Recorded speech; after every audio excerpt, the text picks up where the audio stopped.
Hello दोस्तों, सभी को नमस्कार।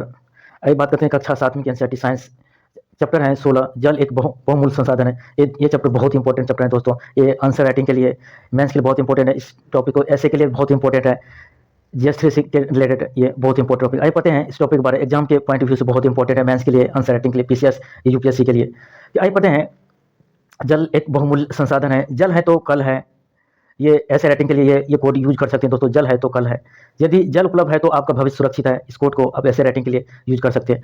तो आप शायद जानते हो कि प्रतिवर्ष 22 मार्च को क्या मनाया जाता है? विश्व जल दिवस मनाया जाता है दोस्तों। इसको याद रखना।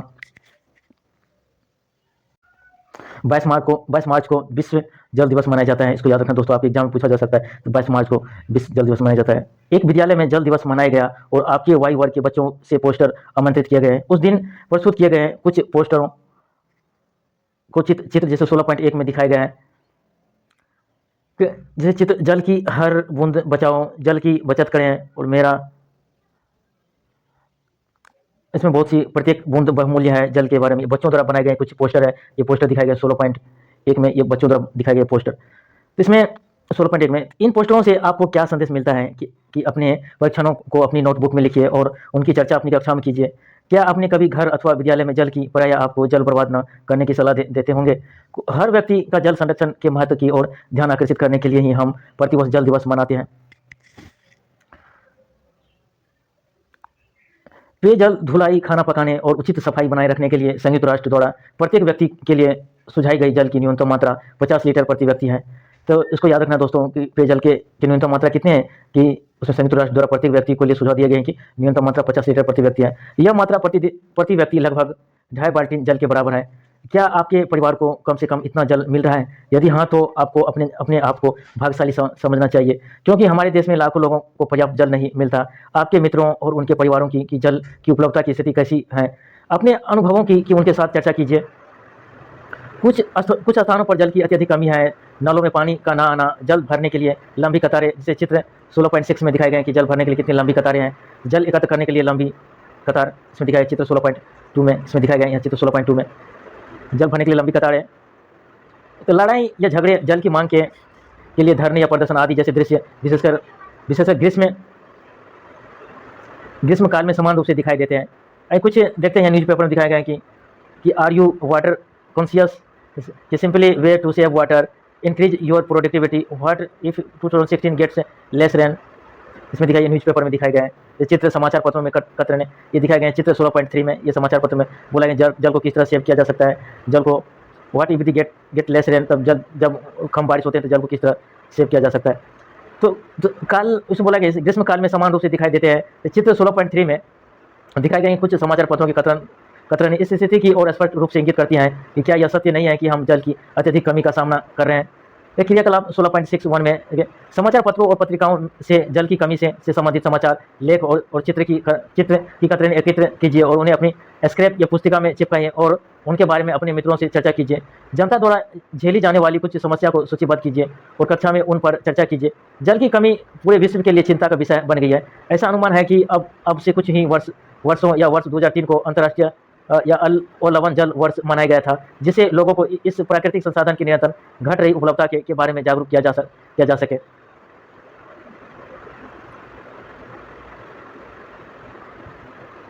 कुछ वर्षों में, इसमें बोला कि अब कुछ वर्षों में विश्व की 1/3 से अधिक जनसंख्या को जल की कमी का सामना करना पड़ेगा। जल की कमी के विषय में चर्चा करने से पहले हमें यह जानना आवश्यक है कि हमारी पृथ्वी पर उपयोग के लिए कितना जल उपलब्ध है। तो 16.1 में कितना जल उपलब्ध है, अंतरिक्ष से लिया गया पृथ्वी के चित्र को देखिए और चित्र 16.4 में यह दिखाया गया कि दोस्तों अंतरिक्ष से लिया गया जल है कि अंतरिक्ष से पृथ्वी की नीली आभा दिखाई देती है। जो ये नीला जो चीज़ दिखाई देती है यही जल है दोस्तों। कि इसमें बोला गया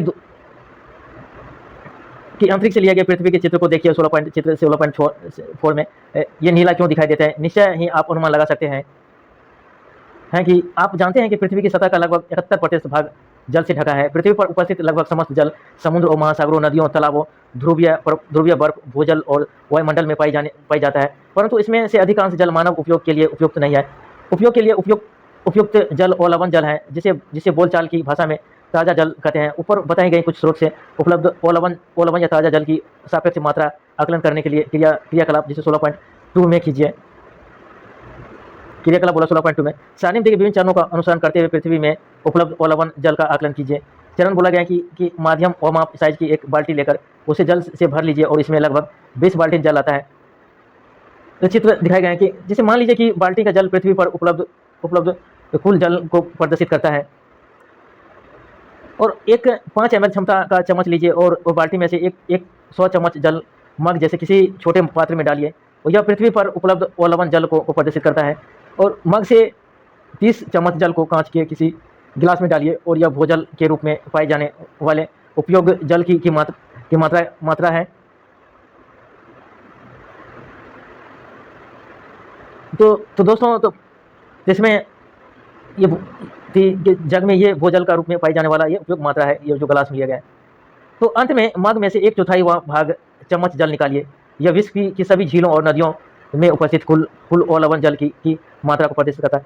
इसमें दोस्तों, इसमें ये दिखाया गया है कि हमारे जल में हमारे जल कहाँ कितना भाग में उपस्थित है। तो इसमें ये बोला गया है कुल जल की मात्रा 20 लीटर ये बताया गया है। तो एक पैरामीटर, एक माप के द्वारा कि जल को दर्शाया गया है कि किस तरह कहाँ उपलब्ध ये जल है। तो बाल्टी में से बचा जल समुद्र और महासागरों में उपस्थित लवण जल या खारे पानी या आंशिक रूप से भूजल के रूप में पाए जाने वाले जल को दर्शाता है। यह जल मानव उपयोग के लिए उपयुक्त नहीं है। नहाने के मग में बचा जल उस जल को प्रदर्शित करता है जो हिमीकृत रूप से हिमनदों या ध्रुवीय बर्फ और पर्वतों की अस्थायी बर्फ में पाया जाता है। यह जल भी हमें आसानी से उपलब्ध नहीं है।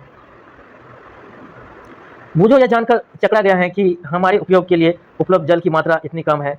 और पहली ने गणना करके बताया कि लवण जल की मात्रा पृथ्वी पर उपलब्ध जल की कुल मात्रा का लगभग 0.006% है। तो उसमें क्या बोला गया है कि पहली ने बोला गया कि लवण जल की मात्रा पृथ्वी पर उपलब्ध जल की कुल मात्रा का लगभग 0. दोस्तों, पीने योग्य जल कितने हैं हमारी पृथ्वी पर? 0.006% है दोस्तों, जो लवण जल है, जो लवण युक्त जल नहीं है, जो पीने योग्य है, कितनी कम जल है। तो हम में से अधिकांश लोग जल को एक असीमित संसाधन मानते हैं। क्रियाकलाप 16.2 से क्या आपको मानव उपयोग के लिए उपलब्ध जल की वास्तविक मात्रा का आभास हुआ है? तो क्या इस जानकारी से आपको चिंता हो रही है? इस विषय में अपनी कक्षा में चर्चा करिए। और 16.2 जल की अवस्थाएं, क्या आपको डर है कि सतत उपयोग से किसी दिन उपयोग के लिए उपलब्ध समस्त जल समाप्त हो जाएगा? आप जानते हैं कि विभिन्न प्राकृतिक प्रक्रमों द्वारा पृथ्वी पर जल की निरंतर उपलब्धता करोड़ों वर्ष से बनी हुई है। यह सभी प्रक्रम सम्मिलित रूप से जल चक्र का निर्माण करते हैं। आपने कक्षा 6 में जल चक्र के विषय में पढ़ा था। तो अपने शब्दों में लिखिए कि आप जल चक्र के बारे में क्या जानते हैं। तो आप जानते हैं कि जल चक्र द्वारा परिक्रमण के दौरान जल इसकी तीनों अवस्था अर्थात ठोस, द्रव, गैस में से किसी एक अवस्था में पृथ्वी पर कहीं भी पाया जा सकता है। ठोस अवस्था में जल बर्फ और हिम के रूप में पृथ्वी के ध्रुवों पर छत्रक बर्फ से ढके के पर्वतों और हिमनदों, ग्लेशियर में पाया जाता है। द्रव अवस्था में जल महासागरों, झीलों, नदियों के अतिरिक्त भूतल के नीचे भूजल भी पाया जाता है। गैसीय अवस्था में जल हमारे आसपास की वायु में जलवाष्प के रूप में भी वो उपस्थित रहता है। जल का तो उसकी तीनों अवस्था के बीच सतत यह चक्र द्वारा पृथ्वी पर जल की कुल मात्रा स्थिर बनी रहती है। जबकि समस्त मानव जनसंख्या तथा अन्य सभी जीव जल का उपयोग करते हैं। तो क्या इस जानकारी से आपको कोई राहत मिली है? तो क्या आपको जल चक्र में सम्मिलित प्रक्रम याद है? क्रियाकलाप 16.3 आपको इसमें सहायता कर सकता है। ये क्रियाकलाप 16.3 चित्र 16.5 में जल चक्र में सम्मिलित प्रक्रमों को संख्याओं द्वारा चिन्हित किया गया है। तो इन संख्याओं की सहायता से अस्त व्यस्त क्रम में लिखे गए प्रक्रमों के लिए सही शब्द चुनिए। एक में दिया गया मज भोल, 2 में पशवा, न संग और लदवा और निर्जोत्सद और स्वयं यंत्र। दोस्तों, बहुत कठिन वर्ड है ये उच्चारण करने। और स्वयं, ये 7 हैं जल चक्र, ये दिखाए गए, ये 7 चक्र है। इसका उच्चारण करने में दोस्तों ये 7 चक्र हैं जिसमें दिखाए गए हैं कि इसको इस तरह से ये याद रखें। कि आइए आगे बढ़ते हैं। तो यहाँ चित्र में दिखाएंगे दोस्तों, ये पहला दिया गया है कि मज भोल जल, एक में यहाँ मज भोल जल, एक में ये दर्शाया गया है यहाँ पे, या एक में मज भोल जल, 2 में दर्शाया गया पशपवा, ये दिखाया गया ये पशपवा, 3 में दिखाया गया न संघन, ये न संघन, 4 में दिखाया गया लदवा, ये 4 में लदवा, और 5 में दिखाया गया है कि न जल जसपो वाष्प, ये 5 में दिखाया गया, और 6 में दिखाया गया है कि स्वयंदन, 6 में दिखाया गया है कि ये स्वयंदन या 6 में, और लास्ट में 7 में दिखाया गया है कि 9 वर्ष, ये 7 में यहाँ पे दिखाया 9 वर्ष। आइए आगे बढ़ते हैं।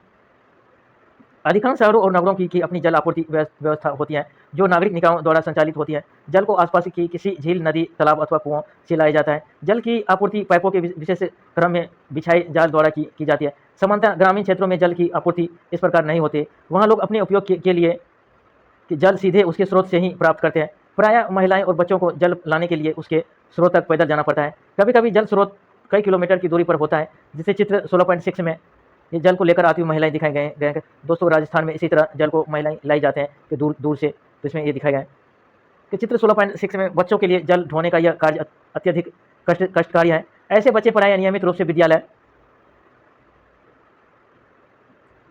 नहीं जाते हैं। ऐसे बच्चे नहीं जा पाते हैं जो जल, क्योंकि उन्हें स्रोत से जल लाने में ही बहुत समय लग जाता है। हमारी जनसंख्या एक बड़ा भाग अपने उपयोग के लिए जल कुआं, नलकूपों अथवा हैंडपंप से प्राप्त करता है।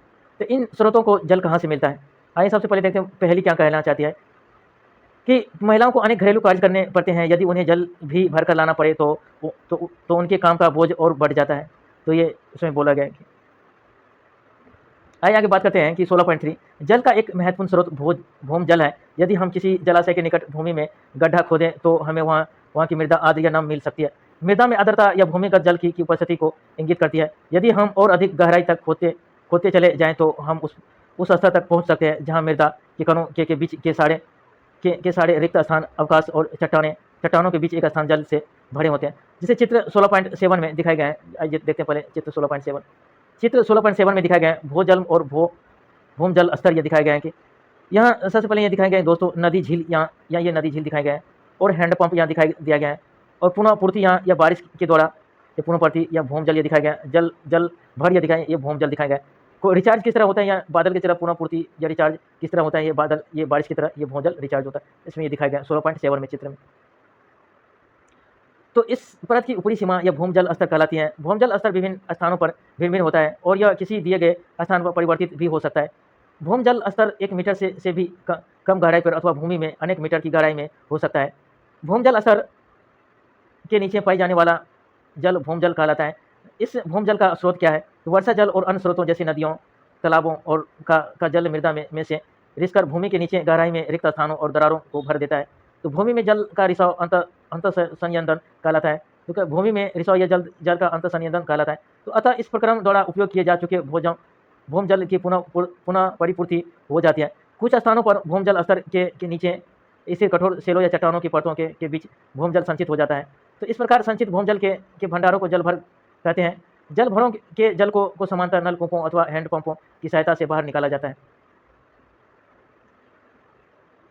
क्या आप किसी ऐसे स्थान पर गए हैं जहां निर्माण कार्य को हो रहा हो? श्रमिकों को निर्माण के लिए जल कहां से मिलता है? आपने शायद देखा होगा कि ऐसे स्थानों पर भूम जल स्तर पर पहुंचने के लिए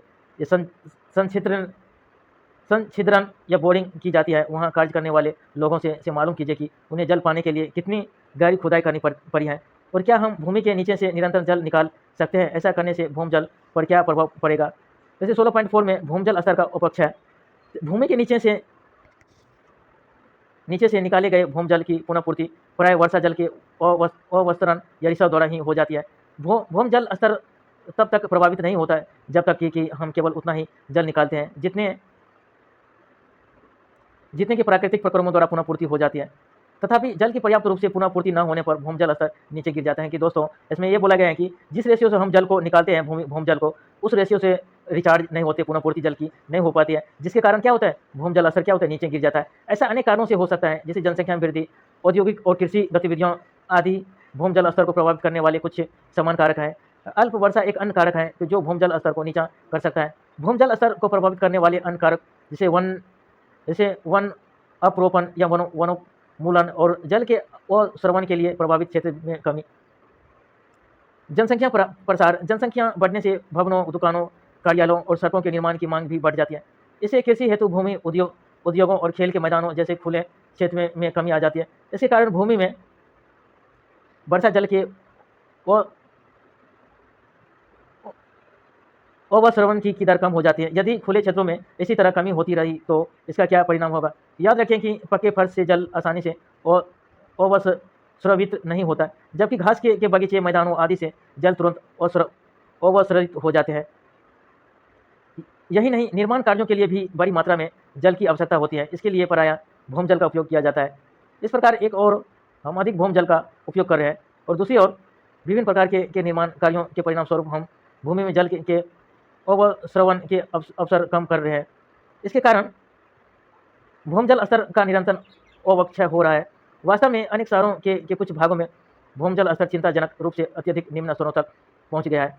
बढ़ते हुए उद्योग, जल का उपयोग सभी उद्योगों द्वारा किया जाता है। जैसे हमारे उपयोग में आने वाली लगभग हर वस्तु के उत्पादन में कहीं न कहीं जल की आवश्यकता होती है।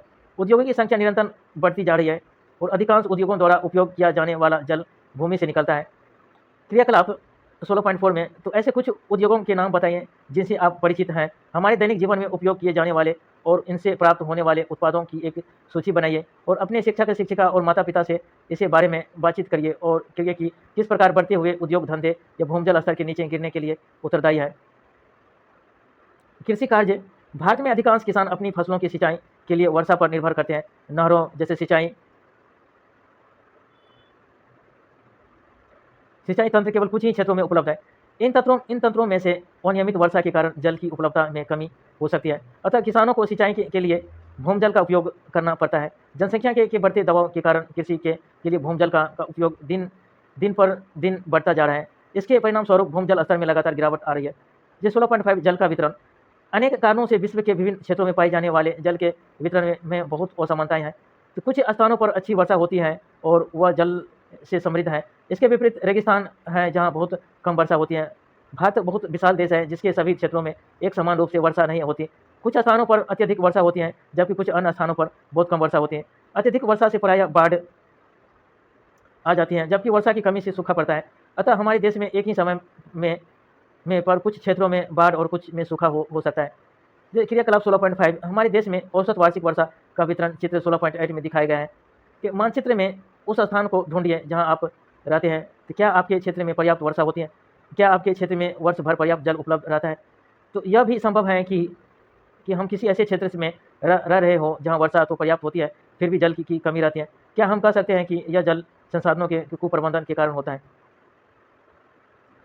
भारत वार्षिक वर्षा इसमें दिखाया गया, भारत में वार्षिक वर्षा दिखाया गया है कि चीन इधर दिखाए गए हैं, तिब्बत दिखाया गया है और पाकिस्तान दिखाया गया है, भूटान दिखाया गया है, बांग्लादेश दिखाया गया। इसमें बोला गया है कि 400 से अधिक इसमें वर्षा के सेंटीमीटर दिया गया है। दोस्तों इसको ध्यान देखना पड़े कि वर्षा के सेंटीमीटर दिखाया गया है कि 400 से अधिक वर्षा कहाँ होते हैं और 400 सेंटीमीटर से और 200 से 400 के बीच वर्षा सेंटीमीटर कहाँ होते हैं, ये रंग को दिखाया गया और 100-200 के बीच की सेंटीमीटर वर्षा कहाँ होती है और 60 से 100 मीटर की कहाँ दर्शाए और 40 से 60 मीटर की वर्षा कहाँ होती है और 20 से 40 सेंटीमीटर की सेंटीमीटर वर्षा कहाँ होती है दिखाया गया और यहाँ दिखाया गया कि 0 से 20 सेंटीमीटर की वर्षा यहाँ दिखाया गया है। ये इसको याद रखना दोस्तों, इस चीज़ को याद रखना। इसको आप मैथ्स आंसर राइटिंग में इस मैप को डायरेक्ट पुट कर सकते हैं दोस्तों। तो सबसे ज़्यादा काला दिखाया गया है कि ये नॉर्थ ईस्ट में सबसे ज़्यादा जो हमारे अरुणाचल प्रदेश, मेघालय, इसमें सबसे ज़्यादा ये 400 सेंटीमीटर से अधिक वर्षा होते हैं दोस्तों। यहाँ सबसे ज़्यादा बाढ़ आते हैं दोस्तों। देखना नॉर्थ इंडिया में, नॉर्थ ईस्ट में सबसे ज़्यादा बाढ़ आते हैं दोस्तों। जैसे अरुणाचल प्रदेश, मेघालय, असम, इस समय सबसे ज़्यादा बाढ़ से प्रभावित है क्योंकि 400 सेंटीमीटर से अधिक वर्षा इन्हीं क्षेत्र में होते हैं और 200 से 400 सेंटीमीटर भी नॉर्थ इंडिया में दिखाए गए हैं, जैसे नॉर्थ ईस्ट में दिखाया गया है और 100 से 200 सेंटीमीटर यहाँ दिखाए गए हैं कि जैसे कि बिहार, ये उत्तर प्रदेश, बिहार, नॉर्थ इंडिया दिखाए गए हैं कि उत्तर प्रदेश की उत्तराखंड, इस समय कि नॉर्थ इंडिया जैसे पंजाब में, इसमें हरियाणा, इसमें दिखाया गया, नॉर्थ इंडिया में दिखाया गया कि 100 से 200 सेंटीमीटर तक की वर्षा होती है और 60 से 100 सेंटीमीटर जैसे मध्य प्रदेश एरिया, इस समय छत्तीसगढ़ इस समय दिखाया गया है कि 60 से 100 सेंटीमीटर और 40 से 60 सेंटीमीटर जैसे आंध्रा में दिखाया गया है कि आंध्रा और गुजरात, राजस्थान में। तो इस तरह से ये 60 से 100 सेंटीमीटर तक दिखाए गए हैं कि और 40 से 60 सेंटीमीटर ये राजस्थान में दिखाए गए हैं कि राजस्थान, गुजरात में इसमें दिखाया गया और महाराष्ट्र में इसमें दिखाए गए हैं कि महाराष्ट्र के जैसे एक जगह जहाँ औरंगाबाद, इसमें वर्षा बहुत कम होते हैं और 0 से 2 सेंटीमीटर जैसे यहाँ जैसे केरला और तमिलनाडु के बीच में जो दिखाए गए हैं वो 0 से 20 सेंटीमीटर वर्षा होते हैं कि यहाँ दोस्तों यहाँ दिखाए गए हैं। इस साइड केरला है तो ये काले 400 सेंटीमीटर से पश्चिमी घाट में सबसे ज़्यादा बारिश होती है यहाँ भी दोस्तों। तो यहाँ होते हैं सबसे ज़्यादा, ये कर्नाटका होते हैं, बेंगलुरु और केरला, इसी लक्षद्वीप, यहाँ लक्षद्वीप भी दिखाया गया है, यहाँ 400 सेंटीमीटर से अधिक बारिश होते हैं। तो ये एरिया है दोस्तों, ये केरल और तमिलनाडु के बीच में 0 से 20 से 40 सेंटीमीटर या 0 से 10-20 सेंटीमीटर की वर्षा होती है। यहाँ एरिया में बिल्कुल ही वर्षा होती भी नहीं है। तो इसमें ये दिखाया गया, ये एरिया में ये एरिया हो गया जहाँ वर्षा होती भी नहीं है। ये दिखाया गया महाराष्ट्र और या एमपी या छत्तीसगढ़ के बीच एरिया है, ये दिखाया गया जहाँ वर्षा होती ही नहीं।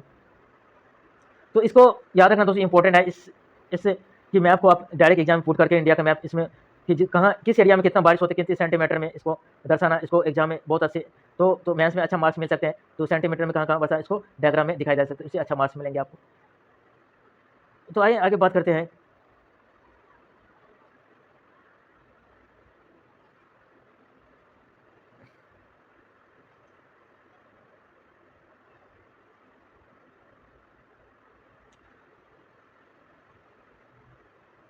भूमजल असर अवक्षय हम लोग पुनः पढ़ लिया था दोस्तों। तो आइए आगे बात करते हैं कि यहाँ तक हमने पढ़ लिया था भूमजल का असर अपक्षय कि भूमजल का भूजल इस यहाँ तक क्षेत्रों द्वारा हमने पढ़ लिया था।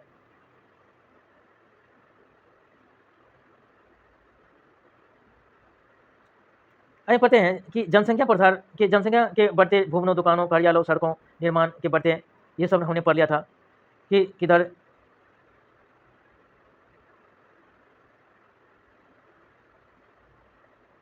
वर्षा जल के अवसर्वन के बारे में भी इसमें हमने पढ़ लिया था कि किस तरह से ये, तो इस प्रकार से हम अधिक भूजल को उपयोग के दूसरे और विभिन्न प्रकार के निर्माण या परिणाम स्वरूप हम भूजल में जल के अवसर्वन के अवसर को कम कर रहे हैं। इसके कारण ही भूजल स्तर निरंतर अवक्षय हो रहा है। वास्तव में अनेक शहरों के कुछ भागों में भूजल का स्तर चिंताजनक रूप से अत्यधिक निम्न स्तर पर पहुंच गया है। बढ़ते उद्योग, जनसंख्या प्रसार की जनसंख्या बढ़ने से दुकानों, कार्यालयों, सड़कों निर्माण मांग की बढ़ जाती है और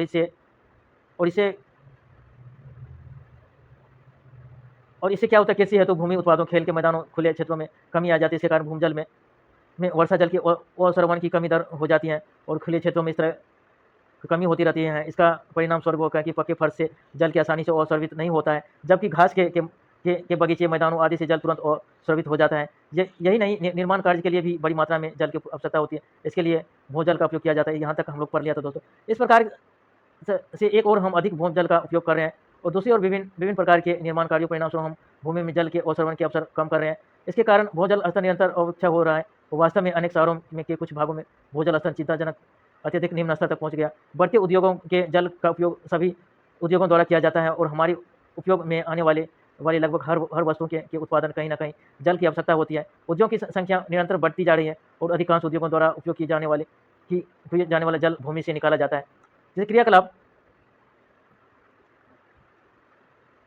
कि दोस्तों हमें चित्र 16.8 में देख लिया था हम, या चित्र 16.8 में देख लिया था कि किस तरह से कि हमारी वर्षा जल का वितरण चित्र में दिखाया गया है। मानचित्र में स्थानों को ढूंढे जहां आप रहते हैं। क्या आपके क्षेत्र में पर्याप्त वर्षा जल होते हैं? क्या आपके क्षेत्र में वर्ष भर पर्याप्त जल उपलब्ध रहता है? तो यह भी संभव है कि हम किसी ऐसे क्षेत्र में रह रहे हों जहाँ वर्षा तो पर्याप्त होती है, फिर भी जल की कमी रहती है। क्या हम कह सकते हैं कि यह जल संसाधनों के कुप्रबंधन के कारण होता है? भारत सरकार प्रतिलिपियोद्धिकार 2017 भारत के सर्वेक्षण अनुसार भारतीय सर्वेक्षण विभाग के मानचित्र पर आधारित है। समुद्र में भारत का उत्तर जल प्रदेश उपयुक्त आधार रेखाओं से मापने गए के 12 समुद्री मील की दूरी तक है और भारत की बाह्य सीमाएं तथा समुद्र तटीय रेखाएं भारतीय सर्वेक्षण के विभाग द्वारा सत्यापित अभिलेख या प्रधान प्रति से मेल खाती है। जल प्रबंधन, आपने कक्षा 6 में पढ़ा था कि अनेक स्थानों पर जल की नियमित आपूर्ति सुनियोजित पाइप तंत्र के द्वारा ही की जाती है। कि जब नागरिक प्राधिकरण पाइपों द्वारा जल की आपूर्ति करते हैं तो यह संभवतः है कि जल गंतव्य तक न पहुंच पाए। आपने संभवतः जल आपूर्ति पाइपों में रिसाव देखा होगा, जिससे बड़ी मात्रा में जल पाइपों से रिसकर बह जाता है। यह नागरिक अधिकारों का उत्तरदायित्व है कि बहुमूल्य जल को इस प्रकार व्यक्त होने से रोका जाए। कुप्रबंधन अथवा यह बर्बादी व्यक्तिगत स्रोतों पर भी हो सकती है। हम सभी जानबूझकर अथवा अनजाने में दांतों में मंजन करने या दाढ़ी बनाने, नहाने या कई अन्य क्रियाकलापों के दौरान जल की बर्बादी करते हैं और त्रुटिपूर्ण या टोंटियों से जल की रिसाव उसकी बर्बादी का एक अन्य स्रोत है। उपयोग के दौरान जल की बर्बादी से ऐसा प्रतीत होता है कि जैसे भविष्य में हमें जल की आवश्यकता नहीं होगी। हमने देखा है कि वर्षा के रूप में जो जल हमें पर्याप्त होता है उसमें से अधिकांश ऐसे ही बह जाती है। यह बहुमूल्य प्राकृतिक संसाधन की बर्बादी है। वर्षा जल की उपयोग भूजल स्तर की पुनः पूर्ति करने के लिए किया जा सकता है। इसे जल संग्रह अथवा वर्षा जल संग्रह कहते हैं, जिसके बारे में आपने कक्षा 6 में पढ़ा था। कि यह मालूम कीजिए कि क्या आपके आसपास की किसी इमारत में जल संग्रह तंत्रों को लगाया गया है। तो हमारे देश में अनेक स्थानों पर जल भंडारण और जल का पुनः पूर्ति करने के लिए या बावड़ी बनाने की प्रथाओं का सदियों से चलन रहा है। ये बावरी जल संचित करने का पारंपरिक तरीका था। समय के साथ बावरियों का रखरखाव बंद कर दिया गया, जिससे इन जलाशयों में धीरे-धीरे गाद जमा होती गई और तथापि जल की अत्यधिक कमी के कारण इन क्षेत्रों के लोगों को इस प्रकार की तकनीकों पर पुनः विचार करना करना पड़ा। वावरियों को पुनः बनाया जा रहा है। जिन स्थानों में वावरियों का पुनः उत्थान किया गया है, वहाँ कम वर्षा के बावजूद जल की आवश्यकताओं का प्रबंधन भली-भाँति हो रहा है। किसान भी अपने खेत में जल का उपयोग मितव्ययिता से कर सकते हैं। संभवतः आपने बूंद या ड्रिप सिंचाई व्यवस्था के बारे में सुना होगा। चित्र 16.9 ड्रिप सिंचाई व्यवस्था कम कम व्यास के पाइपों द्वारा पौधों को पानी देने की तकनीक है, जो सीधे उनकी जड़ों तक जल पहुँचाती है। एक केस अध्ययन है, आइए पढ़ते हैं केस अध्ययन। गुजरात के कच्छ क्षेत्र के भोजपुर नामक स्थान में वर्षा बहुत कम और निश्चित रूप से होती है। वहाँ का ताजे जल का एकमात्र स्रोत भूमिगत जल ही है, क्योंकि इस क्षेत्र में नदियों में वर्ष भर पर्याप्त जल नहीं होता है। पिछले कुछ वर्षों में जल की मांग बढ़ गई है। भूमजल का उपयोग पुनः पूर्ति होने वाले जल से कहीं अधिक है। इसके परिणाम स्वरूप भूमजल स्तर चिंताजनक रूप से नीचे गिरता चला गया है और वर्ष 1989 में कि गाँववासियों ने एक गैर सरकारी संगठन के साथ मिलकर वर्षा जल संग्रह का निश्चय किया और रुकमती नदी उसकी अनेक सहायक नदियों पर 18 चेक डैम बनाए गए और इस तरह से एकत्रित किए गए जल से मृदा में अंतःस्रवण की दर को बढ़ा दिया, जिससे जल भरों का पुनःपूर्ति हो गई। और इस क्षेत्र के किसानों के अनुसार हम कुएं में पानी वर्ष भर जल उपलब्ध रहता है और जो जल बहकर समुद्र में चला जाता था और व्यर्थ हो जाता था, अब सिंचाई के लिए अनेक उपलब्ध हो गया। ये केस स्टडी दोस्तों, आप एग्जाम में केस स्टडी को इस तरह लिख सकते हो तो आपको अच्छे मार्क्स मिल सकते हैं। इस तरह ये केस स्टडी है, इसको आप पढ़ना और एग्जाम में आंसर राइटिंग में काम है। खेत में बूंदे या ड्रिप सिंचाई व्यवस्था इसमें दिखाया गया है कि किस तरह 16.9 में ये ड्रिप सिंचाई, ये खेत में बूंदे या ड्रिप सिंचाई की व्यवस्था। आपकी भूमिका क्या, आप कभी अपने घर या विद्यालय अथवा किसी अन्य स्थान पर नल से पानी बहता देकर उसे बंद करते हैं या गिरते हुए नलों से बहुत सा जल व्यर्थ बह जाता है? जल की बर्बादी को कम करने के लिए आप अनेक कदम उठा सकते हैं। आइए आपकी सहायता के लिए हम कुछ उदाहरणों का विचार करते हैं। आप हम में कई तरीकों जोड़ सकते हैं। जल बचत आदतें कि मंजन या ब्रश करते समय नल को लगाकर या खुला ना रखें। फर्श की धुलाई करने की बजाय उस पर पोंछा लगाएं। ऐसे 16.8 में पादपों पर जल की कमी का प्रभाव। आपने देखा होगा कि गमले के पादपों पौधों को यदि कुछ दिनों तक पानी ना दिया जाए तो वह मुरझा जाते हैं और अंततः सूख जाते हैं। तो आपने अध्याय 1 में पढ़ा था कि पादपों को अपना भोजन तैयार करने के लिए मृदा में से पोषक तत्व प्राप्त करने के लिए जल की आवश्यकता होती है। कल्पना कीजिए कि यदि पादपों के लिए जल उपलब्ध नहीं होगा तो उसका क्या परिणाम होगा? पृथ्वी पर से हरियाली लुप्त हो जाएगी। इसका अर्थ जीवन का अंत हो सकता है, क्योंकि पादपों के न रहने का परिणाम यह होगा कि पृथ्वी पर न ही पर्याप्त भोजन, न ही ऑक्सीजन उपलब्ध होगी और न ही पर्याप्त वर्षा होगी और इनसे संबंधित अनेकों अन्य समस्या उत्पन्न हो जाएगी। एक सफल प्रयास है कि राजस्थान एक गर्म और शुष्क क्षेत्र है, जहां जल की प्राकृतिक कमी की चुनौती को एक सफल प्रयास द्वारा हल कर दिया गया है। सामाजिक कार्यकर्ताओं के एक दल ने अलवर जिले में एक शुष्क क्षेत्र को हरित स्थान में परिवर्तित कर दिया और उन्होंने 5 सूख चुकी नदियों या खेरी, यरूपा, रेल, सरसों या बगेनी और जहाजवानी को जल संग्रह द्वारा पुनर्जीवित कर दिया। कितने दोस्तों, ये कितना एक सफल प्रयास है। तो इसको दोस्तों एग्जाम में डायरेक्ट पुट करना, इससे आप अच्छा मार्क्स मिलेंगे दोस्तों। ये इसको एक सफल प्रयास है, इसको आप एग्जाम में डायरेक्ट।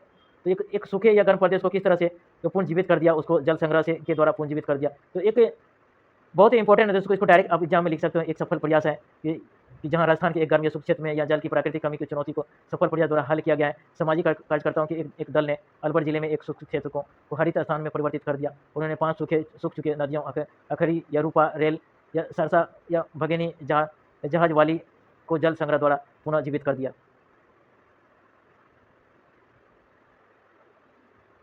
तो बहुत इंटरेस्टिंग चैप्टर था दोस्तों। तो हमने इसके बारे में, इस सब के बारे में पढ़ लिया था। जल भर और अवक्षय, बूंदे सिंचाई अवस्था, भूमजल, जल संग्रह, अंतर निस्यंदन, पुनःपूर्ति।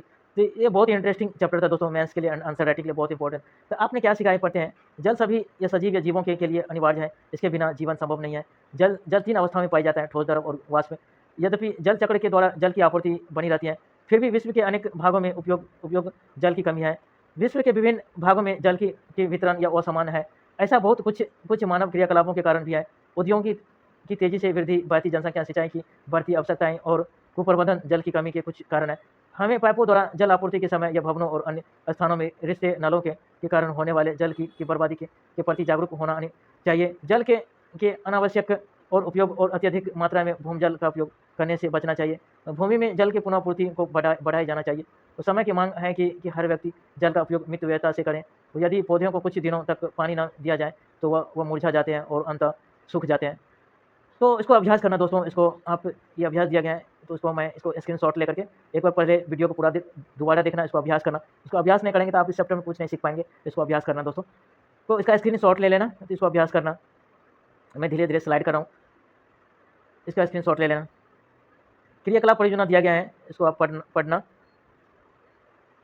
भूजल का दोहन, किस तरह भूजल का दोहन करते हैं, हैंडपंप से निकाल कर बोरिंग करके किस तरह वर्षा जल को संचित करना। पारंपरिक कक्षा 4 या 5 छात्रों को सबूत संग्रह विभिन्न विषयों पर रिपोर्ट तैयार करना है। और जल संरक्षण, घरों और विद्यालयों में जल संरक्षण के लिए अनेक अभियान चलाए गए। अन्य लोगों को जल संसाधनों के महत्व के बारे में बताने के लिए पोस्टर बनाइए। और किसी प्रतिक्रिया अथवा लोगों को सृजन जल की कमी दर्शाने वाला कोई लोगों अथवा प्रतीक बनाने के लिए एक प्रतिस्पर्धा आयोजित कीजिए। क्या आप जानते हैं कि यह कोठापल्ली गांव के समीप जल संभर प्रबंधन परियोजना द्वारा जल प्रबंधन के महत्व पर प्रकाश डाला गया है। परियोजना के नाटकीय परिणाम आए हैं। भूमजल स्तर बढ़ गया है और हरित क्षेत्र में वृद्धि हुई है। इसके परिणाम स्वरूप इस उप बंजर क्षेत्र में उत्पादकता और आय में आशातीत वृद्धि हुई है। थैंक यू दोस्तों, आज इतना ही। अगले चैप्टर पढ़ेंगे, अगले जल। थैंक यू, आज इतना।